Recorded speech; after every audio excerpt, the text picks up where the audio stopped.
guys, Joe here from XFoxGames, and we got the QWK Edge here. Whew, this thing is another AEG from QWK. We just did the Challenger. That thing is absolutely insane. It is a sweet freaking blaster, and this one is just as cool. It's kind of like the sidearm to the primary, but you could definitely run this thing as a primary.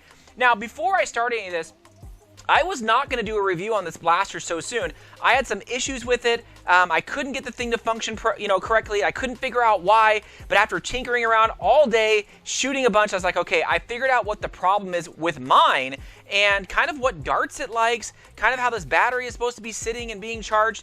And I'm going to go over with you guys on that because I think more people are going to see this issue other than myself, just because of the inherent design.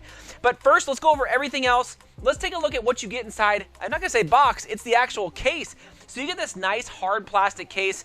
It actually looks like a case you would get a real steel firearm in, which is kind of crazy, but it's nice. You put this blaster in there, it is not cheap, so you want to make sure you protect it. Mine did come with the battery, came with the charge cable, which I don't show in there. It did come with 2 additional mags, the instructions, and some darts nonetheless. So this case, yeah, this is great, but this is typically what you get a real steel firearm in. I'm like, oh, okay, maybe I'll put some happy stickers on there or something like that, or spray paint it like orange so people don't, think you're bringing something to the to your event. Would I bring this to a current event? Probably not. Not until I do some heavy rework on this thing, adding a different orange muzzle, coloring all this stuff up here. In this current format, I would probably only bring it to show other individuals, be like, hey, yeah, here's the Edge, check it out if you're kind of curious, but I'm not going to use it live in any game until I add a little bit of color. But let's take a look at this thing in the hands. Look at that. It looks good. It feels like a normal, quote-unquote Nerf pistol. It feels really, really good, and it's just kind of strange. You're just like, where do I, cock this thing back? Where do I pull it back? But that is all driven in that gearbox in the back. But still, look at that. Very, very cool. Light in the hands. I think it looks great, out in the sun, like I always say. But still, it definitely needs some type of orange muzzle and maybe color this, or orange Picatinny, color this back piece. I don't know. It needs a little bit of color, just like that the Challenger does back there. But I have some stuff in the works for that to 3D print so I can make sure it's a little more colorful for my next games. Now, mine did come with 2 mags. I did purchase 2 additional mags and have 2 additional mags coming because I envision, with these, I typically want about 5 to 6 mags, somewhere right in there, and I'll tell you why here in a second. But these mags are specific to this blaster. I have not tried these. I tried these in the Challenger and it didn't work, but I've tried these in other blasters. I've tried Talons in here, I've tried Slim Workers in here, and they just didn't work. So just kind of keep that in mind. But these mags, they're pretty nice. They look really good. They have the same lips as like the MK2 on the inside, so I thought that was just kind of neat. But I wish there was, mag compatibility with some of the other, brands of mags that are out there. One of the cool things about this, it does have kind of this ejecting back stock. So you can leave it down just like that, which is fine. It doesn't bother me in the right or the left hand. But when you want to eject this thing out, and it has some kick to it, you push the little lever on the right and it kicks itself out, as you guys can kind of see right there. And it kicks out, in a locking position, which is awesome. Now, there is a little screw in the back. You can adjust how hard that kind of comes out, and you can put it back in easily just by pushing down on the same lever you put to push it out with, and then, of course, pushing it back in. So either way, I think this thing is freaking cool to kind of have that. Push it back in, and then kick it back out whenever you're ready. And it's at a good kind of spot. So if you can look here, it's at a good spot when I'm holding it right here. No problems at all. It's like almost the perfect length. It's kind of creepy that it's like that. So good. This does have one small battery that comes along with it. Now, it's the smaller of the 2. It is basically going to be a 3S 400 milliamp. I opted for the larger 3S battery. This roughly is about 1300 milliamps. So, you got a lot more in this than this, but some people maybe want that slimmer look in the front. One of the things about the batteries is when you're charging it, this comes along with a balance cable that goes into that white port and then into your balance port, which should go in the 3S slot. Then you got to hook up little alligator connectors on the front of those little tabs there. But what's tricky is you almost don't know which side is positive, because if you look at the indent on there, both of them say positive on it. And I'm like, okay, that's not going to do well. But if you look inside kind of my video here, you can see that I that there is like a red cable that runs over to one of these sides. So I ended up putting a plus sign and a minus sign on each side, so that way I don't have to kind of peek in there and go. I do like the lightness of the 400 milliamp little battery here, but I like the longevity of this. I was able to shoot 15 to 20 mags through here just fine, and I didn't notice any drop, but I know that's probably getting to the max. And then this, I've shot probably about 40 mags through, and I'm still running good. So I don't know, I would get both, but I do like the larger one over the small one. Now, here's one of the problems that I found out is, you know, the way that this connects inside is a little weird. If you look underneath kind of this front grip here, you'll see there's two tabs that come out. And for me, when you put in the battery, sometimes the battery tabs would not line up with those tabs. So you wouldn't have a positive or a negative touching, and the thing just wouldn't work. And you're like, what is going on?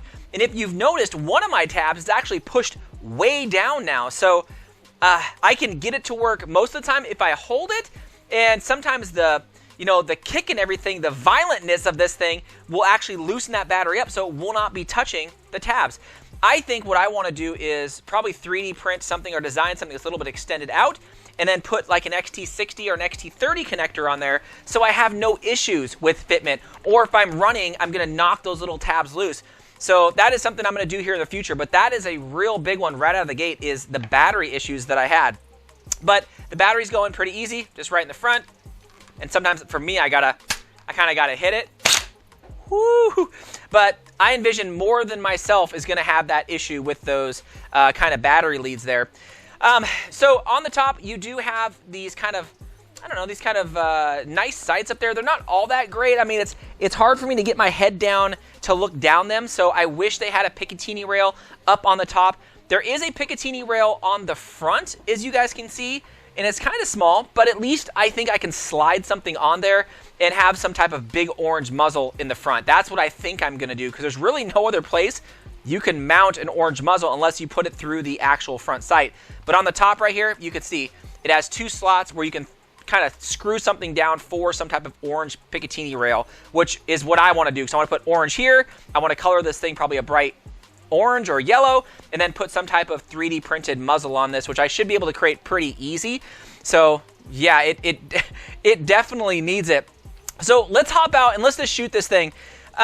You're gonna see here, I mean, when I was shooting, one of the things you're gonna notice, and I cut a lot of it out, is the jamming. And this is what I had to learn, is I thought that, you know, the dart zone max darts were gonna shoot great out of here. Those always shoot great out of it, but no, it likes to eat them up. Now, maybe other people get great results out of it, but me, no. It was eating them up.